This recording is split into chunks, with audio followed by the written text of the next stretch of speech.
do a history and physical. On the physical, we went through some cranial nerves. Specifically, we were dealing with some eye issues. If I see someone that has a pupil that's blown out, it's kind of down and out, and they have a little bit of ptosis, what am I thinking? 3, good job. Okay, what about I got the kid that is kind of cocking his head to the side, and one eye's a little higher. Which is the eye that's affected when I cock my head to the side? Is this affected or unaffected? Unaffected. This is the bad eye. Very good.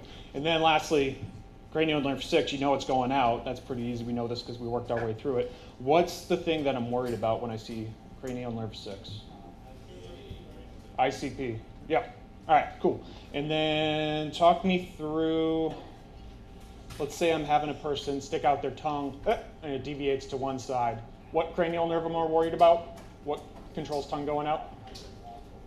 What number? 12? 12? 12. 9? 12? 9 and 10? What side's the lesion on? Let's start there. Pointing towards, because we can't push a rope, correct? All right, what if I say, hey, Ray, go for me. Uvula's pointing one side. Which side's the lesion on? Because we're looking for that soft palate to not rise anymore. Is that correct? Good job. And then just for easy points, I don't think we covered it, but I just want to kind of hammer it home because it's going to pop up a couple of different times. Say we have someone that's having difficulty swallowing. That's very common in stroke. We see a lot of barium swallows. I don't think we covered that as a radiologic study, but you'll see this a lot with stroke because being able to swallow and not aspirate is really important. What cranial nerve covers swallowing? 10, too easy. You'll see me brief it here that 9 is involved with it for afferent and efferent. And I think during Clean Skills 2, we covered it as just cranial nerve 10. For any other purposes, just cover it as 10, just to avoid confusion. I didn't want to teach one thing in one course and another thing in another course. All right, so today we're going to go over a little bit more anatomy. It's still kind of working our way up to going through the disease states. You got a lot of this during AMP2, where we covered the different parts of the brain. Now we're going to talk about specifically what exactly they're doing. Am I going to give you a picture of a brain with an arrow pointing to a very small thing saying, hey, what's this? No, that was anatomy. We're not doing that anymore. I'm going to give you the name of a structure and say, hey, I think there's a lesion here. How do I localize it? Which part of the brain is affected based upon this deficit? So now we're paying more attention to the functional and less attention to the anatomy. All right, we're going to talk about all those things. Big things here that we're going to cover: somatic versus autonomic, CNS versus PNS. We should be familiar with. There's a lot of things that are like a dichotomy, and we like to explain the differences between the two to understand them. We're going to go through a whole bunch of different anatomy here.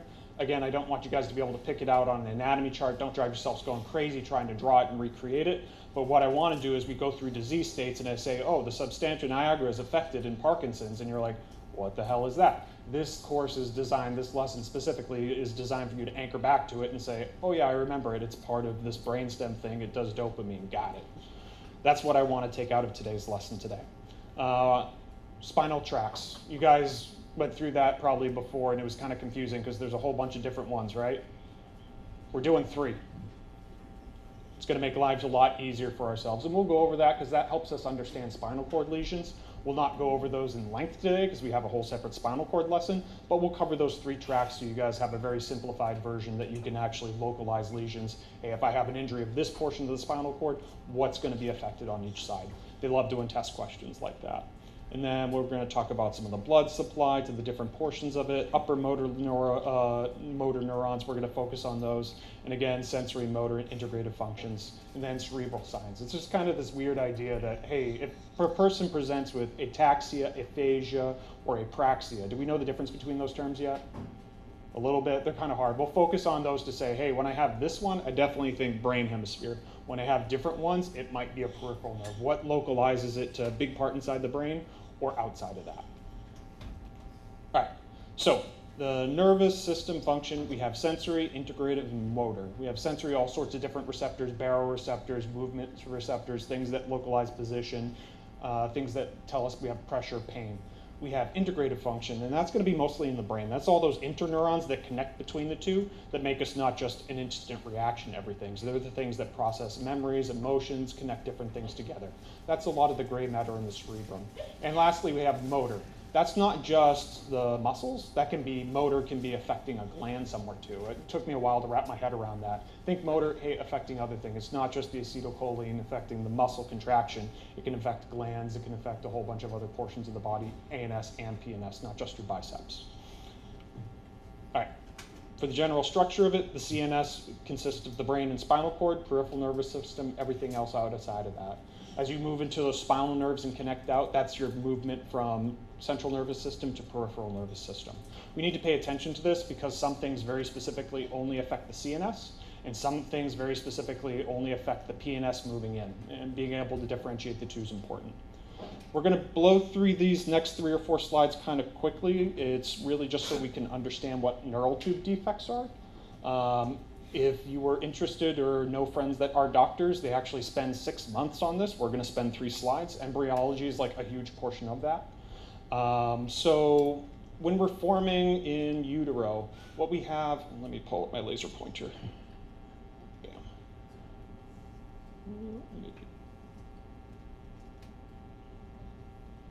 Maybe. Okay, so what happens when we're developing about the 3rd week, we start to develop this thing called the neuroplate. This is this right here. It folds down and eventually develops this thing called the neural tube. That's what all of our brain stem and brain actually form from. So when we say neural tube defects, we mean there's an actual issue with how this is forming. It forms into a longitudinal groove, the neural plate folds down and in, and that becomes the neural tube. Outer layer, those develop into the white matter. That middle layer develops into the gray matter, which is the actual cell bodies. That white matter, that consists a lot of the myelin, that's mostly the conduction. And then the inner layer eventually forms the ventricles themselves. Don't worry about studying this slide. There's not going to be a test question based on that. It's just kind of background stuff.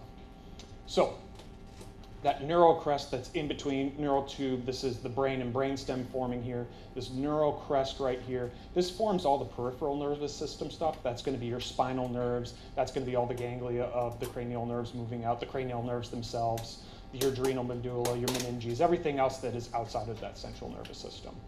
And this is what's happening between days 26 to 28 is it's closing up right here. You see it's forming into a tube, closes up, and eventually the taco closes up and it forms a tube. We're all just a series of tubes. The problem with this is most women don't know they're pregnant until at least 1 week past menses, which is going to put them on day 21 of their pregnancy. So by the time you actually know you're pregnant, you've already gone through this developmental stage, which is critical to not developing certain neural tube defects. So what those neural tube defects look like, and this is where we start paying attention because this is testable material again. We can deal with ancephaly. What that is a failure to form the brain. People don't survive this for very long. Typically within the first 24 hours to a week, we see fetal demise. Go ahead. Oh, I'm so sorry. I apologize I didn't get ahead for the guys across the room. I looked at it this morning. I had the wrong one uploaded. I re-uploaded as of 8:50. Yeah, sorry about that. I really apologize for that. Let me know if you need a break real quick to share or bump around slides. There's nothing too critical here, but I kind of combined it all into one so it's not broken up. All right, so with ancephaly, I'll go a little bit slow. Oh, go ahead, Wilkes. I'm sorry? Just this lecture for now. I'll have tomorrow's lecture uploaded by COB, I promise. I apologize for that. All right, so for ancephaly, we have a failure of the brain to actually form, very high mortality rate. That's that portion, the top portion of that neural tube that isn't closing properly. We can get into something called spinal bifida, and that's the most common one when you ask your patients if they have a history or their partner has a history of spinal bifida or any pregnancies of having spinal bifida, they'll recognize that word. What that is going to be this portion down here where you have the spine is actually outpouching out because that neural tube never closed properly. And it can be a meningomyelocele if the nerves are involved, a meningocele if there's just fluid in there, or you can even have an occulta where there's just a gap where that should have normally been. Your body tries really hard to protect these things, so it's going to form a lot of extra tissue over that to try to close it up.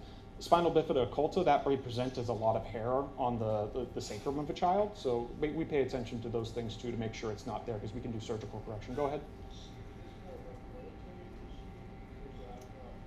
Yes. It's more of a hereditary, because what we're dealing with here is like, hey, have we ever had these before? Because that'll determine if you're a high-risk pregnancy. And I think 2 slides will cover, hey, should we be on 0.4 milligrams of folic acid per day, your usual over-the-counter birth or prenatal, or do we need to be on the high-risk, the 4 milligram one, and that started 3 months before. Get back to that in a second, though. But yes, very much a strong genetic component with that. And then the last one we can see is an encephalocele. That's the same thing where the spinal cord doesn't close completely, but it can happen in the cranium itself. And you can end up with these lumps and bumps that kind of contain brain material, not closed off. It doesn't have skull around it, and those need to be fixed surgically. These children actually do well. Not all bumps on the scalp of a small child. Excuse me, sir. Okay. If when you get questions on that side, if you wouldn't mind just repeating them so that we can hear the question as well. Oh, sure thing. Sorry, the question was, does neural tube defect have a genetic component to it? And I said, yes, it does. All right. For neural tube defects, we have, or not all bumps on a newborn child's skull are neural tube defects. Don't freak out about this one. I wanted to throw caput secundum in there. That means second head. You can get like a boggy swelling of the scalp. The pediatrician was staring over my shoulder when we were looking at it. This will come up during pediatrics, so don't assume every single bump on a child's head is a neural tube defect. So why this is important to us is we need to make sure we have folate. Should we put all women of childbearing capacity and age on prenatals? Yeah, it's generally a good idea. Does it happen every single time? No. The free, cheap, easy ones, whatever they want for over-the-counter is fine. If you get a chance to put it in for someone, great. When it gets down to it, you need to start taking it 1 month before conception. Now, do we always put a date on the calendar and say, I will conceive here? No. A lot of times we're off birth control. If we get pregnant within this time frame, that's okay. These are the people that you want to be on folate, that 0.4 milligrams. The reason being, they may get pregnant by the time they find out that neural tube has already formed, so we like to avoid that from happening. Now for our high-risk people, we like to start that even sooner. For low risk, 1 month before, 0.4. Now for high risk, meaning you yourself have spinal bifida, or your partner has spinal bifida, or you've had a previous child with spinal bifida. It doesn't go off into family history. I always ask that question. It's just specifically you, your partner, your own children. Those are the ones that we're going to want to see on supplementation at least 3 months before conception. And there's a chart. Don't memorize it. Just know, hey, am I high risk or low risk? 1 month before, 3 months before. All right, let's go into some of the structures of the brain. Most of this should be kind of a review of anatomy. Overall, within the central nervous system, we have the brainstem, the cerebellum, which is the small little portion of the brain back here, and the cerebrum covering up here. The diencephalon is this portion here connecting the brainstem to the cerebrum, and then the brainstem itself connecting the spinal cord into the brain. We'll kind of talk what some of the functions are of those independently. So the brainstem consists of the medulla oblongata, the pons, and the midbrain. Well, dealing with the cerebrum, that's the small little portion of the brain back here that covers coordination, strongly associated with ataxia. We move into the diencephalon, that's that mid portion of the brain that consists of the thalamus, and we're going to pay a lot of attention to that. And then the epi, hypo, and the pineal gland. Those are kind of involved with endocrinology. We'll talk about those a little bit, but the thalamus is our big focus for that one. And then the cerebrum is the cerebral cortex that's responsible for a lot of our higher level thoughts. It's higher in the brain. And then we'll kind of cover what's in those specific cortexes. Sorry to blow that through that kind of quickly. We'll kind of talk more what's in those individually here. So when we talk about function of these things, what we're trying to do is localize lesions. If someone presents with, hey, this person has a lot of mood disorder now, this person has a lot of issues with memory, this person has a lot of aggression issues, those behaviors link into where that structure is in the brain. So I start thinking, hey, I see these very specific things. How does it localize to a portion of the brain? So dividing it up, we have a left and right hemisphere. They're connected by the corpus callosum. Corpus callosum is involved with seizures. Sometimes they used to do a surgery where they cut the corpus callosum in half to kind of reduce status epilepticus. I haven't seen that ever. I don't think I've clinically dealt with the corpus callosum a lot. The left hemisphere controls the right side of the body. The right hemisphere controls the left side of the body. It crosses over. So the frontal lobe, that is our motor and premotor cortex. That's involved with behaviors, emotion, problem solving, personality, reasoning, and that's your primary motor. So think, hey, higher level personality and thinking, move a little bit further back, that's where we get into our motion. One of the things that's involved with this that I want you to pay attention to, there's this thing called Broca's speech area. Have we heard of Broca's aphasia before? Okay, I got some examples of that coming up, which is going to be nice. When we see destruction of Broca's area, we see Broca's aphasia, and we'll cover that a few more times because that does come up in neurology a lot, both on test and in clinical practice. So that prefrontal cortex is involved with concentration, orientation, abstractability. Inappropriate behavior comes when we destroy it. It's kind of your personality, what makes you you. And we also see inappropriate social behaviors arise when we have lesions to this area. And this portion is supplied by both the middle cerebral artery and the anterior cerebral artery. I'll show you a picture of where that is in a second here. Don't worry too much about trying to say, hey, this very specific injury causes these things. Just know middle cerebral artery, anterior cerebral artery, frontal cortex. So Phineas Gage, who's ever heard of this guy before? A couple of us. For the people that don't know, Mr. Rakowski said I had to put more historical vignettes in there. Yeah, oh yes, he's like, no, they love history. And I'm like, okay. Oh yeah, if you don't, he's lying.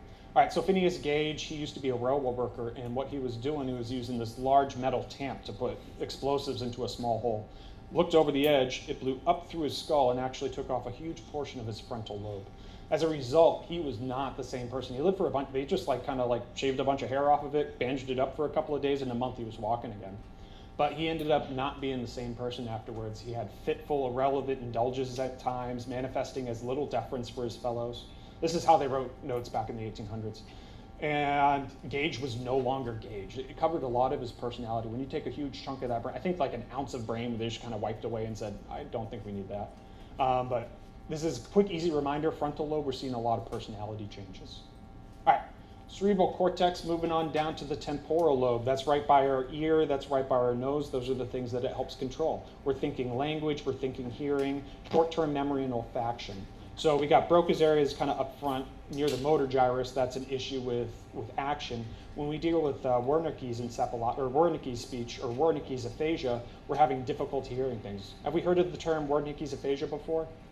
What's that exactly? What's the mnemonic we like to say? Word salad is kind of a weird combination of words. They're not really perplexed about it. They're not getting that feedback. They're not hearing it anymore. So Wernicke's, think ear, because I can't hear what I'm saying anymore. That turns into a temporal lobe issue. One of the other ones on here that I always had a hard time understanding was this thing called Meyer's loop. And as you're seeing things, your optic nerve travels back through the brain to the occipital lobe here. Some of it goes through the temporal lobe. And we'll pay a little closer attention to what those optical rays look like. There's a portion of that optic nerve that kind of loops out a little further than everything else, and it's a little more susceptible to injury. And as a result, you get this very strange finding on the eyeballs where the upper corner of the eye has disappeared on both sides. The way I like to think of Meyer's loop, and we'll go over this in more slides to show it exactly, I treat it like the scaphoid of the brain. It's just this magical little bone with a weird blood supply to it that likes to get injured. I think we've covered that in ortho. That might resonate for half the class, maybe not. But just know that Meyer's loop has some weird ocular findings, and we'll go over that in detail. And lastly, temporal lobe. I don't test on this, but apparently ARC-PA loves writing questions about this. It has a really strong connection with HSV encephalitis. You'll see AMS, personality changes, and seizures. For whatever reason, herpes simplex has a very strong association with the temporal lobe. All right, moving on to the parietal lobe. Parietal meaning wall, meaning the walls of the skull. That got loud, sorry. All right, so what this is our sensory cortex. It's detecting everything. It's detecting all that weird touch. Astereognosis, that's our ability to determine what something is by touching it. We can see hemispatial neglect that arises from this. Have we heard of this term before, or is that a new one?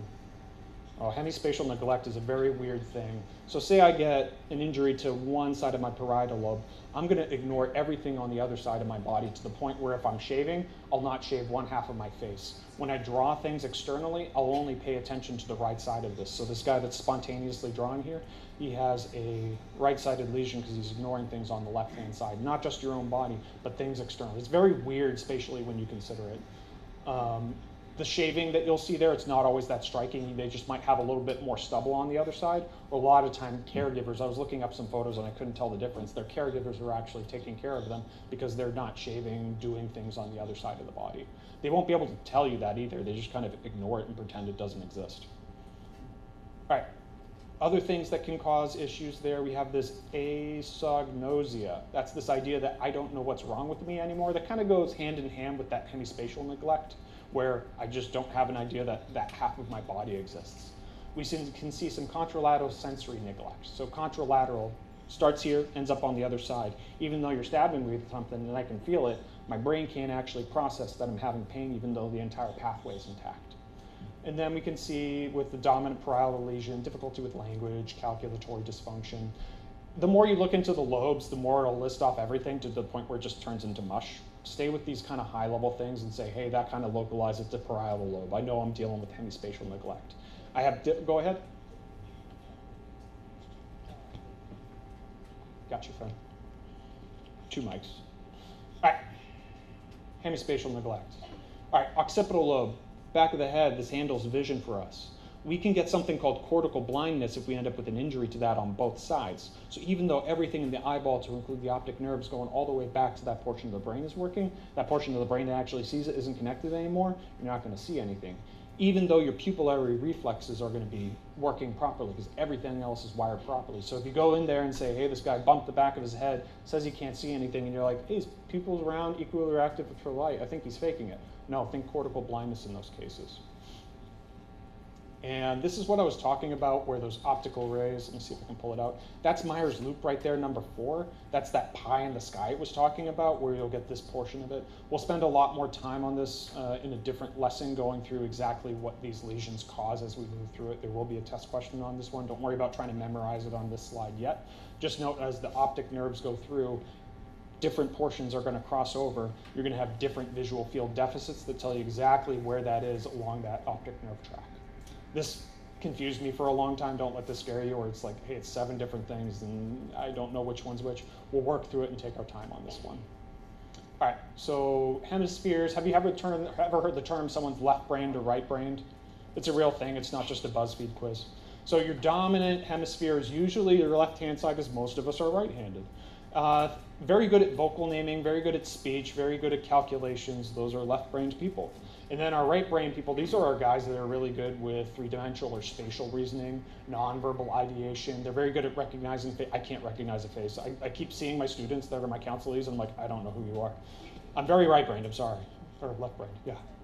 All right, so dominant lesion, not the best to kind of localize these things. I get a lot more utility clinically out of identifying lobes. All right, let's go through the neurotransmitters real quick.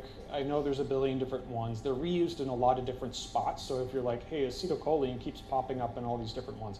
I don't care what the structure looks like. I just want to kind of know grossly, hey, acetylcholine, I think of that with musculoskeletal. Dopamine, I know associate that with Parkinson's syndrome. All right. So for acetylcholine, that's our one that occurs at the synapse for neuromuscular junctions. So where a nerve system actually attaches to muscle, tells it to go. That's the most common place. And we see a lot of neurologic issues at that neuromuscular junction. Acetylcholine is affected by that. One of the conditions that we'll deal with is actually organophosphates or even nerve exposures. And that's going to affect your ability for acetylcholinesterase to break those things down. So we end up with spasm because that neuromuscular junction is not working anymore. We see dopamine. Dopamine's classically associated with Parkinson's disease. It controls a whole bunch of different things. If you just give someone dopamine, you're going to get a ton of symptoms. We see it increase with schizophrenia, decrease with Parkinson's. Will pop up a couple of different times. That's the level that we need to know dopamine for neurology. We see norepi. I think of epinephrine. I think of panic. I think of all panic, no disco. This is one of the most common transmitters of the postganglionic sympathetic neurons. Does that sound familiar to anyone? We have this whole separate kind of accessory spinal cord that's spicy and makes us do fight or flight when we're having a sympathetic response. So sympathetic response, that's our flight or fight response, causes things to constrict, causes things to activate.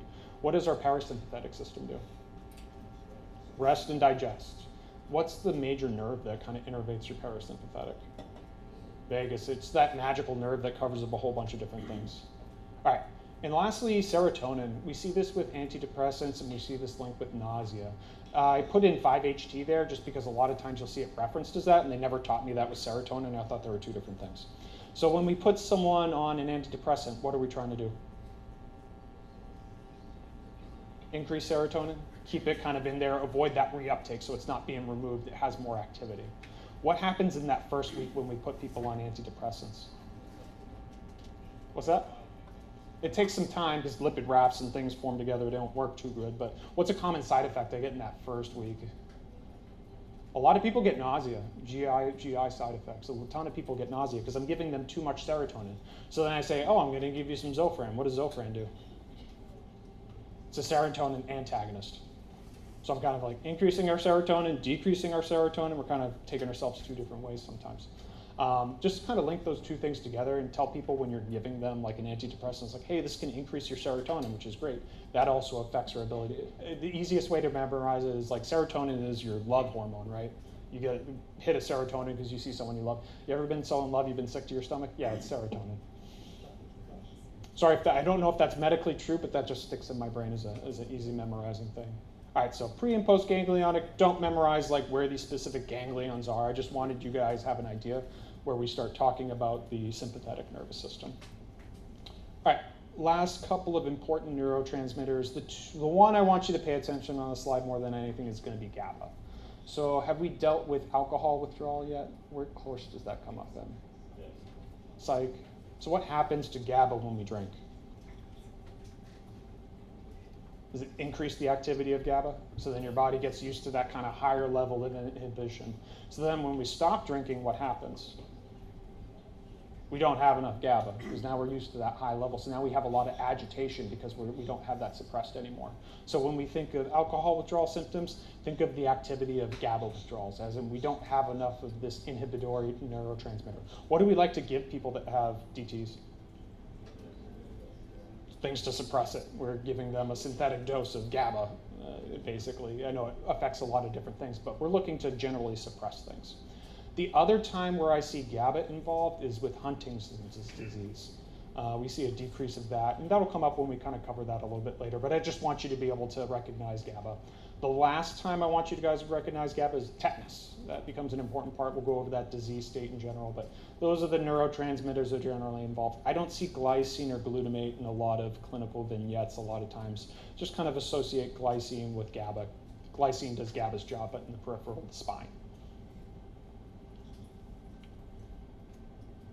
All right, so some clinical coordinations. This is kind of high yield for you guys because it'll pop up later with a bunch of them. Parkinson's disease, we have dopamine in the pars compactus substantia nigra. That's going to be the primary mechanism through which Parkinson's disease happens. Don't worry, we're going to spend a whole lesson on talking soup to nuts what's happening with Parkinson's disease. All right, or excuse me, Parkinson's. Huntington's disease, it's that GABA-containing neurons in the caudate and the putamen. We see a CAG repeat on chromosome number 4. Again, we'll spend a lot of time going over Huntington's. I just want to kind of correlate some of these neurotransmitters before we move into them. And then Alzheimer's disease, it results in a degeneration of the cortical and cholinergic receptors. What's cholinergic mean? Acetylcholine, right? So we're dealing with those neuromuscular junctions having problems. And then myasthenia gravis. So we start having antibodies to the nicotinic acetylcholine receptors.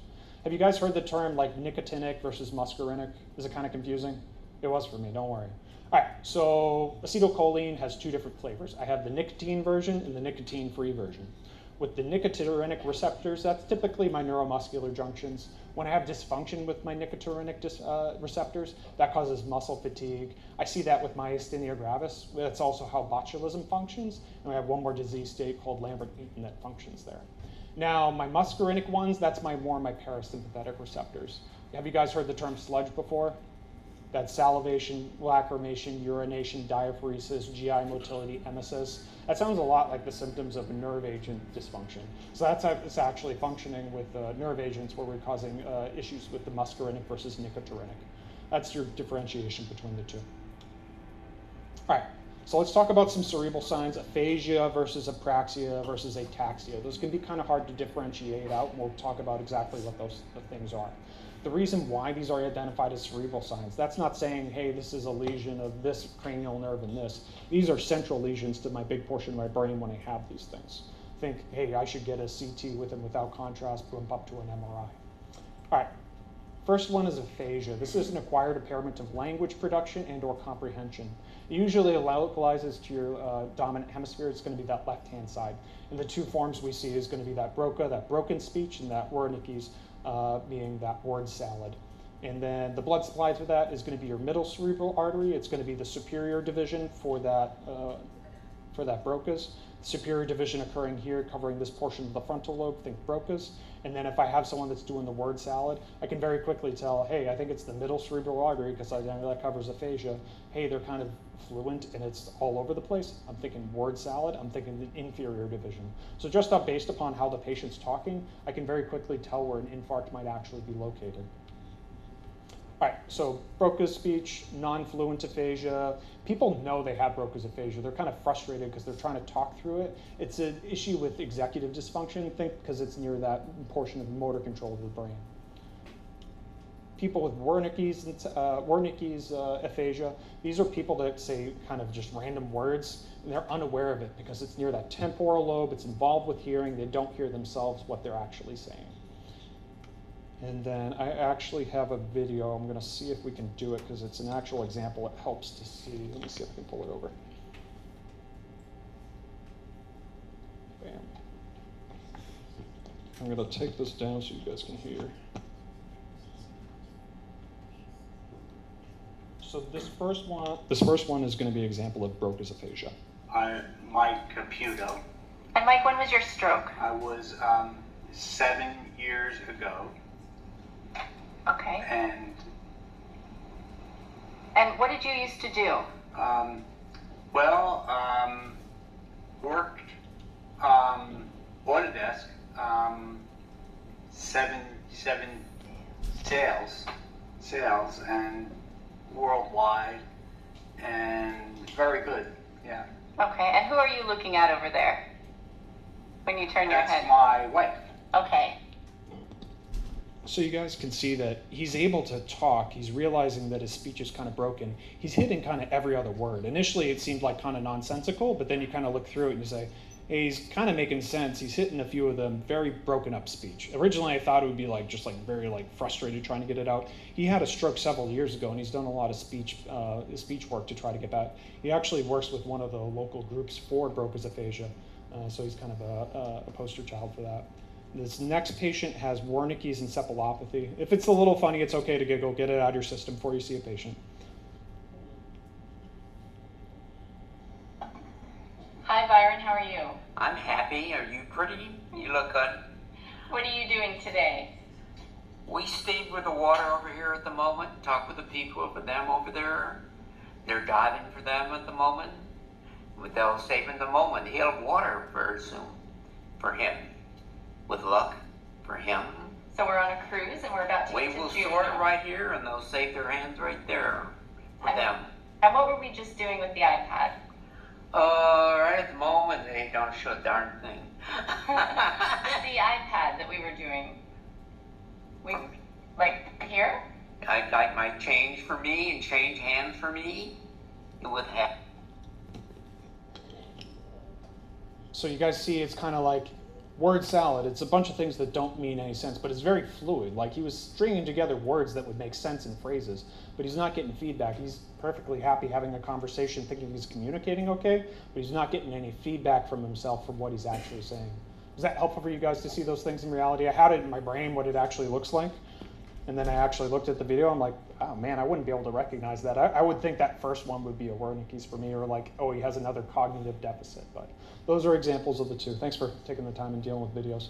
All right, so biggest thing to pay attention to is the screen block. The rest of this is just kind of a review of the previous. Don't worry about, oh, this upper visual fields. I don't try to clue into things that are very small details. With this green portion here, almost all patients with speech aphasia will also have agraphia, or will also be aphasic in their ability to write. So there's not like this magical cheat code like you see in the movies where like the guy's in a coma and can't talk. I give him a pen and he's able to write out a novel. That's not what happens here. You can try doing it with a patient. Don't be surprised if you hand them a pen and say, hey, express what you're trying to do. That language center still processes things going to the hand to write. So that's why we're going to have don't have a separate pathway for writing written language. Your language center still processes what's written. All right, there's some examples later if you want to review those. They're pretty long. They're actually pretty good to watch to have a good idea clinically what I'm looking for. I'm sorry, go ahead. With Wernicke's, is it possible that there's like a one-to-one connection for any of these words or phrases? Like when they sit, like if you were to ask them to repeat themselves, like 1 + 1 = 2, would they say the same thing, like red plus red or something like that? I don't necessarily think so. It's not that things have shifted over and they just say a secret. If I have the codex, I can understand what they're saying. Does that sort of make sense? It's all scrambled up as far as what they're hearing, what they're saying, so it's always going to be kind of nonsensical. You may see some patterns where he's repeating, like I keep saying like this trigger word every single time, like hands can wash hands or something like that. It says a couple of times in a row. That doesn't necessarily mean, hey, he really wants me to do something with hands. He doesn't hear what he's actually saying. All right. Apraxia. So the word praxis means to practice. So when someone has apraxia, that's a difficulty with initiating movement. That's an issue with executive function. That's an issue with initiating purposeful movement. This is a little bit different than aphasia. Sometimes you can see speech aphasia and speech apraxia kind of pop up together. With apraxia, think, hey, very difficulty even starting to do something. So that guy that was kind of having some difficulty talking for the first time, if we prompt him for language and he just doesn't speak for a very long time, think more apraxia than an aphasia. But apraxia can mean globally, like if I hand someone a comb and say, hey, brush your hair, they say, I know that's a comb, I know what I'm doing, and then they just kind of stand there not being able to do it, that's apraxia. That's a little bit different. I cover it in a slightly different slide. Have we heard the term ataxia before as well? So ataxia, think taxi, think this guy gets drunk. I order a taxi for people when they're drunk so they don't drive. That's going to be very uncoordinated. I hand someone with ataxia a comb, they're going to say, I got this, and they're going to go crazy all over the place with a ton of jerky movements and poor coordination. Do drunk people have a lot of inhibitions? No, they jump right into it. Their executive function is almost too good. So that's the difference between ataxia and apraxia. It's kind of a semantic thing, but being able to document it properly and say, hey, these are signs of this. Think, hey, I'm dealing with upper hemisphere when I'm dealing with purposeful actions. Another cerebral sign is this thing called affect. Who's ever heard of the Gen Z stare? Who's also got the book? Every generation has their stare. If you've lived among the Germans, they stare at you on the subway and you're like, okay, this is just culturally normal. Staring is kind of a weird thing. When we start dealing with people that have a very flat affect, they kind of stare through the top of their eyes. What's the difference between that and a facial nerve palsy? Facial nerve palsy is going to be unilateral unless we affect both sides at the same time. That's very unlikely compared to kind of a more flat affect. They might not have the same range of emotions, and they might have difficulties actually interacting with other people because they just don't respond properly. Very flat affect. You guys know this from very common language of, hey, he has a flat affect. I think we cover that in psych and a bunch of other things. Think of it here as being more of a cerebral sign, especially with Parkinson's. We can have a very flat affect among people. All right.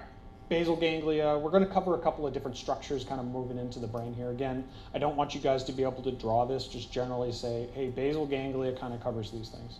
I'm going to skip forward very quickly and show you guys, sorry, no, it's just driving me crazy. There's an ilostomy slide at the very end here that covers the very base things I want you to know. So if you're like, what the hell are we talking about? We're going to get there in a second. It's going to cover everything you need to know that will get you through the rest of the course. Cool. I put that in there. This slide always scared me. I remember I was sitting in the seat looking at this slide going, I have no idea what this is anymore. All right, so first thing we want to talk about is the basal ganglia. For your information, this right here is the hypothalamus. It's kind of connected to the outside of that. It's actually within the gray matter and the white matter of the brain itself. It's not like a discernible thing that you can dissect out. I was always looking for a picture of it to say, oh, here it is. It's just kind of built in there. Basal ganglia is a functional subdivision. So there's functional subdivisions and there's anatomical subdivisions. Your functional subdivisions are like your coworkers. You function together to do something, you might not necessarily live together. Your anatomical subdivisions, those are your neighbors, those are the people that you live near. You may or may not work together. A lot of times you do because you're close together and you have a lot of interconnections. So if you see in some of these subdivisions, be like, hey, wait a minute, why is the hypothalamus a portion of this system and this system? Some of them are anatomical, some of them are functional. Just keep that in mind. And note, as you go through and you're like, hey, when I compared this online to what was actually in the slides, it has different things. They're still arguing what the limbic system actually consists of. Some people say, yes, the hippocampus is part of it. And other neurologists are like, no, it's never been part of it. Don't worry about that. We're going to cover kind of the high topic things enough to give you that structure. So basal ganglia, it consists of the globus pallidus, the putamen, and the caudate nucleus. So the whole thing is called the corpus striatum. The lenticuform nucleus is the globus pallidus and the putamen, and the caudate nucleus is that tail portion there. Those are all kind of weird names, and it's kind of hard to figure out what they look like. So I look up the names in Latin or Greek to say, oh, this is what they're actually trying to say. So the corpus striatum, that whole thing we were talking about, the whole thing of the basal ganglia, it means grooved body, because they cut it open, they said, hey, we got these grooves here, we'll call it grooved body. Cool, corpus striatum. Think motor control, emotions, habit formation, it's your reward pathway, it's the whole system as a whole. Within that, I have the globus pallidus, which means pale globe. It's the conscious motor control and conscious proprioception, and the putamen, which means nut-shaped. It's the movement and planning center. So this little putamen here, that's that nut. And then lastly, I got this tail-shaped portion, the caudate nucleus, meaning tail, think caudal.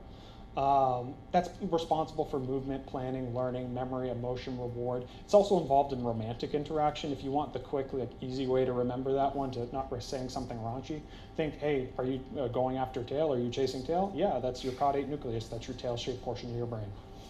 Is that too far off base? Am I getting fired? Do people do way worse? I don't want to find that line. It's my first day. It's my second day. Don't worry about differentiating, oh, the lenticuform consists of this and this, and does these specific things. You'll drive yourselves crazy. I even looked at this chart, and I was like, I couldn't figure out, because some people talk about lenticuform, some people talk about putamen, some people talk about the whole thing altogether. Just if you're looking at this in literature, and you're like, I don't understand what some of these things are, but it just says it's part of the basal ganglia. Basal ganglia is this whole portion here. All right. Functions, coordinates the motor activity. It's involved in Parkinson's, dopamine's involved with that, and Huntington's disease also has an involvement there. All right, moving on from that, we have this thing that's called the diencephalon. So this is an anatomical subdivision. These people are neighbors. They may work together, but these people are just connected close to each other. This consists of the thalamus, which is that sensory relay to the cortex, and I bolded that because that's important for understanding your motor pathways. I have the hypothalamus, epithalamus involves the pineal gland, involved with sleep, and the subthalamus involved with motor regulation. The biggest one I'm worried about here is the thalamus. That's going to come up a bunch of different times. All those other ones, don't pay too much attention to them yet. All right, so this is our major sensory relay for everything coming through. What's the spinal pathway that kind of connects that? Spinal thalamic. Goes from the spine up to the thalamus, connects everything out. Just think of that spinal, think of it being that relay station. And then there's only 3, don't worry, it's super easy now. But that's gonna connect your pain, your temperature, your crude touch, and your pressure to everything else. All right, the other portions of the diencephalon, just because I feel like not leaving them out entirely. Your hypothalamus, that's involved with your endocrine system. That's actually your connection between your brain and your endocrine system. So when you guys go through endo, think of your HPA axis. Do we know that term yet? H is the hypothalamus. And so nerves connect through, and then endocrine comes out. Epithalamus, also known as the pineal gland, gives your body off melatonin. And has anyone ever tried melatonin supplementation? Does it work? Hit or miss? Your body naturally produces it. The thought process was, does it cross the blood-brain barrier? Might be an issue, especially if your body breaks it down a lot. I still prescribe it sometimes. All right, next we're gonna move on to the limbic system real quick. I know we're covering a lot of things real quick. Don't worry, we got that rescue slide at the end. So, limbic system means limbo. That covers emotion, motivation, behavior, and memory. It consists of the amygdala, which covers fear and anxiety, the cygnate gyrus, which covers emotion and behavior, our hippocampus, which is responsible for memory and learning, and then our hypothalamus, which connects to stress and cortisol response. Again, hypothalamus, part of your diencephalon, hypothalamus, part of your limbic system too. And then the thalamus is actually an important relay as that as well. I'll cover the ones that we haven't gone over yet. So primary limbic system, this is the one where people are still arguing what actually is in the limbic system. So limbo, think edge border. That's your barrier between your cortex and your brainstem. The amygdala means almond shape, so our little atrocity over here continues to grow. I have a big nut, I have a tail, and now I have an almond down here is your amygdala. And then hippocampus, which actually means seahorse, because they dissected out of someone's brain and said, oh, that looks like a seahorse, and then he died. But that's responsible for memory and learning. And then your cygnate gyrus is this whole little very deep portion of the brain that's responsible for your emotions and your behaviors. Think, hey, very high level thoughts, but then as I get closer to the middle of the brain, I start dealing with some of my deeper thoughts and emotions. Amygdala, responsible for fear, emotional memory response.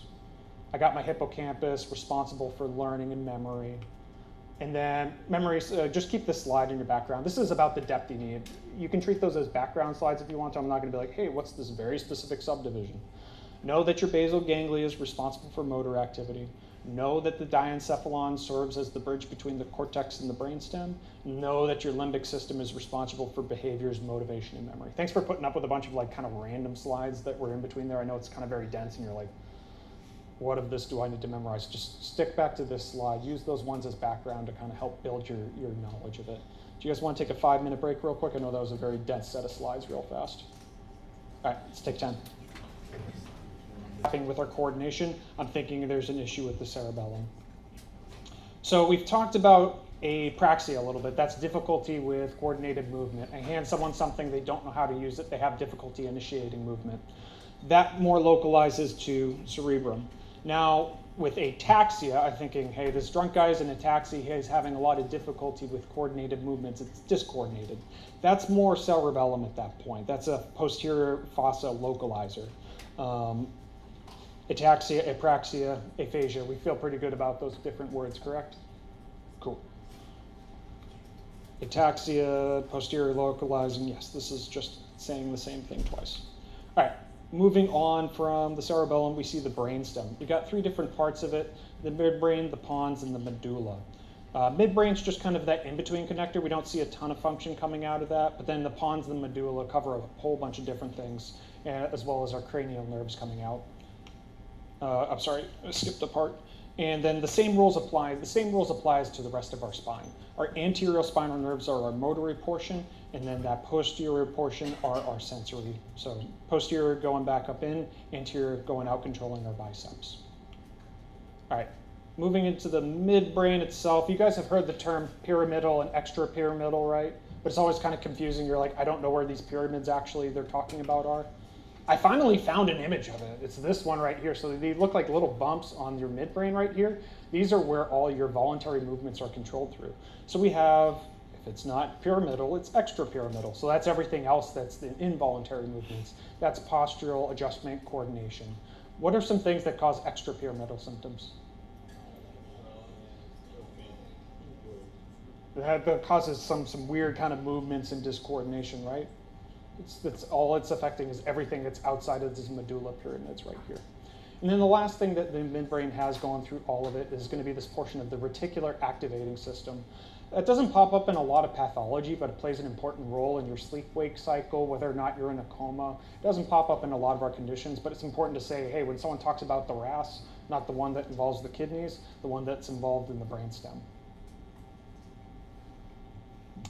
All right, the pons. The pons translates to bridge. What it actually is this bridge-looking like structure here. It actually, these little circles right here, that's where your cerebellum actually connects to it. So it's your bridge between the cerebellum and the rest of your brainstem. So the pons regulate sleep and breathing. The big thing I want you guys to take away from this, the thing that helps us localize lesions, is going to be 5, 6, 7, 8. That's going to be your trigeminal nerve, your abducens, your facial nerve, vestibular cochlear. So when we have issues with these ones, think, hey, it's not just along that cranial nerve, it's actually involving the actual nuclei of that. I included this image here. Don't try to look too far in to say, hey, where's the actual nuclei, where's these things? It's this really confusing mess of different nerves kind of interacting. If you value your sanity, you don't go further in than this subdivision. But for the pons, 5, 6, 7, 8. When we see issues with those ones, we're localizing the lesion to the pons. The medulla is the other one that's just below that. Who's ever seen the movie Waterboy? Is that getting to be a dated, people don't see that movie? At some point they're like, no, we don't watch that anymore. We don't know what you're talking about, Grandpa. All right, so the medulla oblongata, does everyone know that? Where the crocodile's angry because it has an enlarged one? So surely the medulla oblongata is involved with aggression, right? No, we've been taught wrong for years. Maybe in crocodiles, but it's not actually involved with aggression. So aggression, anger, think your amygdala, as well as the rest of your limbic system. That's not what your medulla oblongata actually controls. It's responsible for cardiovascular function because it houses 9, 10, 11, 12. So vagus nerve, it's your renaissance man of innervation, all that sympathetic and parasympathetic, it's coming out of the medulla oblongata. All right, spinal cord. Just kind of a review of the structure. We're not going to ask too many crazy questions off of, is this the anterior horn or posterior horn? We just need to be able to describe these things. So we start talking about spinal cord lesions, what actually happens with these ones. And then paying attention to here, what level is this right here? Sorry. Got a lot of, it's right about L1 is where it kind of stops becoming the spinal cord and starts turning into just spinal nerves. Where do we like to do spinal tap? Probably below it would be good. L4, L3, kind of around that region. Do you guys know how to localize L4? Like on a human body? I find there, do you know it? What's this? Top of the hips, yes. So posterior iliac spine, find that, go inwards, you're right at L4. And then you can count up or count down. Or if you really suck, you just go to the top and count all the way down like a crazy person. No, don't do that. I start at the tops of the hips, I find L4, I know I'm right every single time. All right, cervical spine, you guys should be pretty familiar with the different portions of that. How do we determine which disc it is? Like we say C1, it's like, okay, there's your C1 vertebral body. Is that the top or bottom? If you're really confused, just say, hey, the disc between C1 and C2, you'll never get it wrong, or C3, C4. You say, hey, that intervertebral disc. Because a lot of times people will get confused, or just use very plain English and say, hey, the disc between these two. It makes your life a lot easier. I won't give you like this weird question. It's like, hey, is this, yeah, I see you. I won't give you a weird question that tries to differentiate out, is it this disc or this disc, above or below? No, just say these two level bodies, hey, here's the disc in between. All right, let's move into our upper motor neurons. I think we kind of covered this in Clin Skills 2. Let's talk about what an upper motor neuron is and what those lesions look like. So upper motor neuron starts in the cortex here, works its way down. It crosses over in the medulla here, the medulla oblongata, and then goes down the same side. Why is this crossover important? I think functionally it's just kind of weird that your body does that, but it's important for us because when we have spinal cord lesions, depending upon where it happens, I may see symptoms on one side of my body, or I may see others, or even if I have a spinal cord lesion that affects it here, I may have some symptoms on one side and other symptoms on that unaffected side. So paying attention, know that our upper motor neurons, our cortical spinal tract is crossing over at the medulla. So when we have an upper motor neuron lesion, what does that look like? Dinosaur arms, spasticity. The muscle is going to be uninhibited. Therefore, we're going to have a lot of like crimped up, very high tone. Do we have hyper or hyporeflexia? Hyperreflexia. So I hit it, the arm's going to flail out every single time. All right, lower motor neurons, what's that going to look like? Floppy squid arms. Hyporeflexia or hyperreflexia? Positive or negative Babinski's? What inhibits your Babinski reflex? Upper. So just keep that straight. Babinski's always one of those weird ones they throw on, and you're like, oh, that's a tough one. All right. The lower motor neuron, that starts here inside the spine and kind of moves its way out, and that connects into finally a neuromuscular junction. What's the neurotransmitter that exists here? Down at the muscular level. Acetylcholine, cool. Nicotinic or muscarinic? Nicotine flavored one. All right, don't worry about memorizing. Again, this is not anatomy. I don't expect you to say, oh, this is the medial fissure. No, I don't care about that. What this is trying to show us is that anterior portion of the spine is that motor carrying away from that. And then I have sensation coming back in. Why is this connected here? Reflex, because when we have a reflex, when we hit something, are we going all the way up to the brain? No, it's staying local to that level. That's why those reflexes happen so fast. It's not taking its time to travel all the way up, process, go back down. Cool.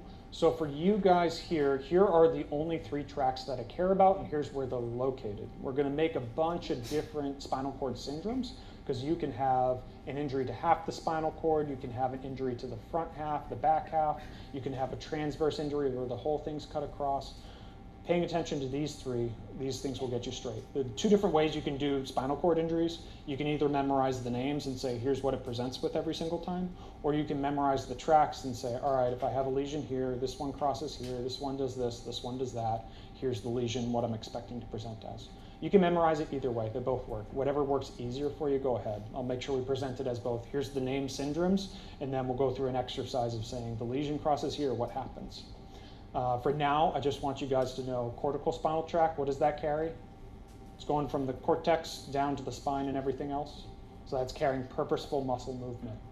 And now I have my spinal thalamic. Where's that going from? The spine up to the thalamus. That's that relay center for all of my sensation, pain, temperature, crude touch. And then my posterior columns, what do those things carry? They don't tell you, they're not in the name. I think of those things as my HDMI cable. It's my thick, high definition version of sensation. They're bigger than everything else. They go all the way up. That carries my very fine touch. All right, naming of tracks, like we talked about, the first name of the thing. So if you see cortical spinal, starts at the cortex, goes down to the spine and everything else.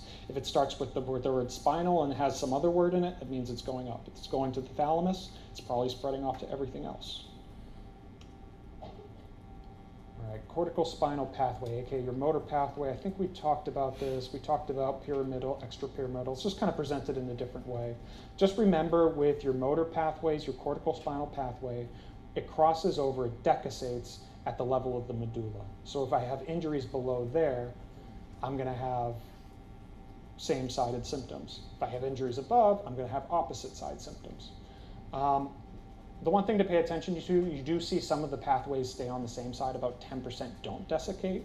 When you see people have like a hemisection and they have complete paralysis, but then you see them working really hard with like physical therapy and they're struggling and barely having a little bit of muscle movement, that's that remaining 10% of the pathways. Those still have like, you can build up muscle recruitment to work more and more, but they're actually working very difficult with about 10% of their muscle to try to make these moves.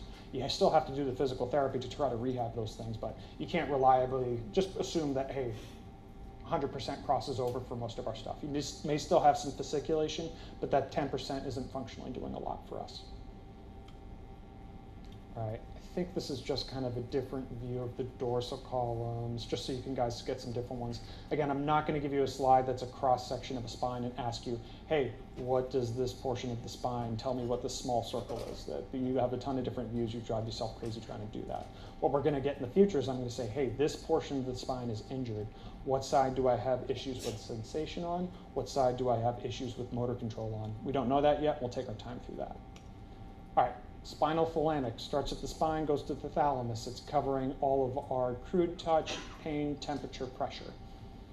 With those ones, what to pay attention to, they cross over midline as soon as they enter the spine. So if I have an injury here, it's going to cross over to my spine and go all the way up to the side of the brain.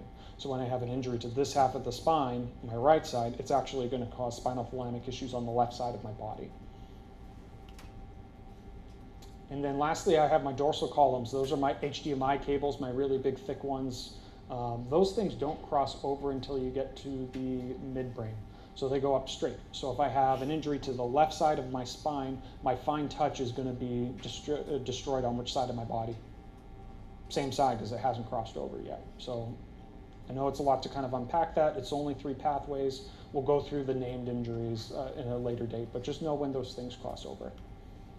All right, and then just kind of that reflex arc that we were talking about a second ago, where I get sensation. Sometimes there's an interneuron that connects the two. I think the first description didn't show that, but then I get an immediate reflex. So these are very good to tell me. That's why I like testing reflexes. It takes all those other pathways out. It just localizes that simple arc at that level of the spine. All right, spinal cord review, motor pathway, we got it. Crosses at the medulla, goes its way down. So a cord lesion, if I have a left-sided cord lesion, am I getting same-sided symptoms or opposite-sided symptoms? Same side, because it's already crossed over. Now, fine touch, 2-point discrimination, proprioception, that's my HDMI cable, that's my dorsal columns. Those don't cross over till they're all the way at the top. If I get a spinal cord lesion on my left-hand side, which side am I having issues on? Same side, because it hasn't crossed over yet. And then something has to be different. Think of your spinal thalamic. So those things cross over immediately. I have an injury here. What side is injured? What side am I going to have decreased pain and temperature, pressure, sensation? Opposite side. You'll drive yourself crazy trying to get it straight. Don't worry, we'll do an entire exercise. But if you guys got it already, I'm getting some nods north and south. Just pay attention to those. It's only 3 columns. This is kind of just like a high yield, like here's one of the syndromes we'll talk about. This one's called Brown-Séquard syndrome. It's a named, they love putting it in test questions. I write a test question about it, it's great. So Brown-Séquard is actually a hemisection, meaning, hey, there's only damage to half of the spinal cord. That could be because, hey, someone got shot shrapnel, that could be like a compressive injury, that could be a tumor growing and pushing on one half of the spinal column. So what we see is ipsilateral, meaning same-sided, upper motor weakness below the lesion. So that cortical spinal tract that's already crossed at the medulla, it's already on the same side, so I'm going to see same-sided motor lesion. Now for my proprioception and vibration, that's my dorsal columns. Those travel up the same-sided thing before they cross over at the medulla. So I'm going to get that ipsilateral proprioception vibration loss. And lastly, with that contralateral pain and temperature, what pathway is that? Spinothalamic. And where does that cross over? Immediately. So that's why I'm going to get that opposite sided, because it's already crossed over. So as it comes down, goes over, it gets injured there, causes opposite side symptoms. But that's Brown-Séquard syndrome. I'll draw some more mnemonics for this if you guys like memorizing the names more so than you like memorizing the pathways. As long as you got a grasp of the pathways like that, I remember being lost in the sauce, so I'm going to spend a lot more time on it here with you guys. All right, blood flow. What are some of the arteries that we've already talked about? Anterior cerebral artery. What portion of the brain does that cover? That frontal lobe. Yeah. And then that middle cerebral artery, where's that kind of going? Temporal. That can cause a couple of different types of aphasia, right? Wernicke's, and then Broca's. Which one's the higher one? Which one's in the temporal? Broca's. So that's going to be your superior middle cerebral artery, and then Wernicke's it has to be the opposite. It's the inferior. You guys are doing great with the blood flow, don't worry. I'm not going to ask a ton of crazy questions about, hey, here's an image of the blood flow in a brain. It's very hard because you get a ton of different views, and it's very difficult to tell which one's which. But we have anterior carotid arteries and the vertebral artery that come up, form the basilar artery here. And then we have this thing. Have you guys heard of the circle of Willis before? That came up during anatomy. I don't want to know the individual branches. I'm not going to do a diagram like that. The important thing to take away functionally about this blood flow is when you have this circle of Willis, there's these anterior and posterior connecting arteries here. And they have a lot of junctions here. So what we see a lot is aneurysms. They pop up in the circle of Willis a lot. Do you guys remember Laplace's law? Yeah, you didn't think I was going to do gas laws. So the easiest way to memorize, there's only one gas law you need to know, it's Laplace's. So you guys ever blow up a balloon? You've blown up a balloon. You blow up a balloon, it's hard at first, right? Then we continue to blow, it gets easier and easier. That's why aneurysms work the way they do, is we increase that surface area where Laplace's law says, hey, it's weakened already, it's going to balloon up. That's why when we follow aneurysms, be it aortic, be it in the circle of Willis, once it gets beyond a certain size, it tends to progress. You have to pay attention to where those danger zones are. But aneurysms commonly happen in the circle of Willis, especially during those connection points between anterior circulation, and that's branch points, just because naturally branches off, it's not really formed in a straight line, extra pressure's there, Laplace's law takes over. What does an aneurysm present like? It's the silent killer. That's that thunderclap headache, that red flag we're watching out for. And then lastly, posterior circulation. I didn't build a lot of questions into this one. Don't break yourself trying to get into that. Just know that your posterior circulation covers a lot of your cerebellum. What does cerebellum signs look like? What are our posterior fossa localizing signs? What's ataxia? Order ataxia, the guy's drunk. Loss of fine motor control, a lot of movement all over the place. Is that specifically going to be, hey, difficulty with initiating movement? That's more of an apraxia. That's more of a upper hemisphere at that point.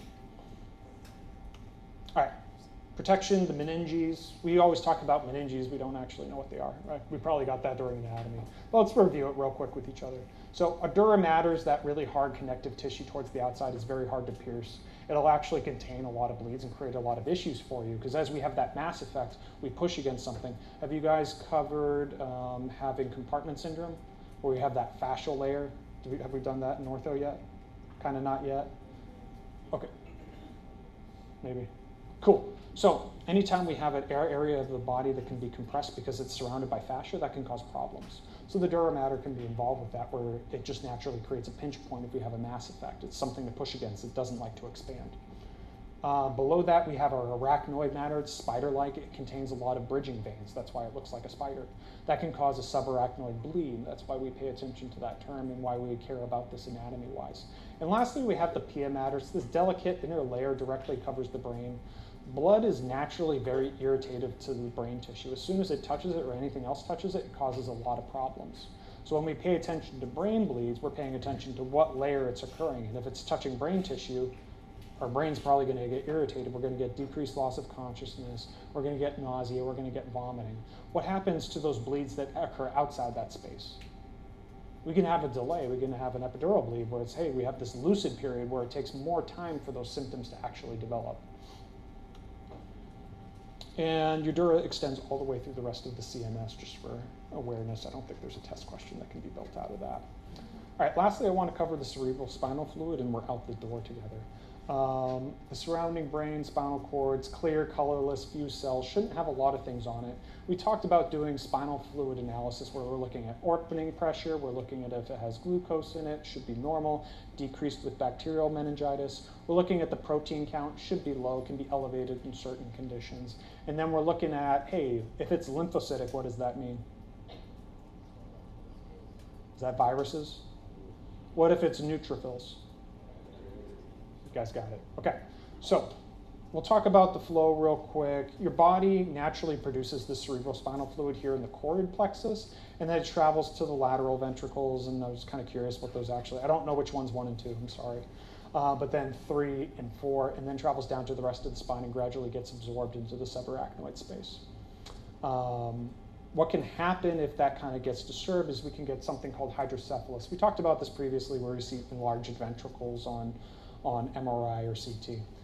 There's a couple of different ways we can get hydrocephalus. We can get obstructive CSF. That means non-communicating hydrocephalus. That means our two ventricles, there's a pinch point between them. They're not talking to each other anymore. Do you guys cover glaucoma yet? Open versus closed angle. I kind of draw that equation to each other. Your obstructive CSF, your non-communicating, that's like your closed angle glaucoma. And then I have my impaired CSF reabsorption that's communicating. Everything's still flowing with each other, but it's not getting absorbed into that subarachnoid space anymore. That's like my open angle glaucoma. And lastly, I can get this weird one called normal pressure hydrocephalus. These are people with enlarged ventricles, but normal pressures when we do the lumbar puncture and we see how far up it goes and it still looks normal, but on imaging they have these really enlarged ventricles. They may present with urinary incontinence, cognitive dysfunction, and gait disturbance.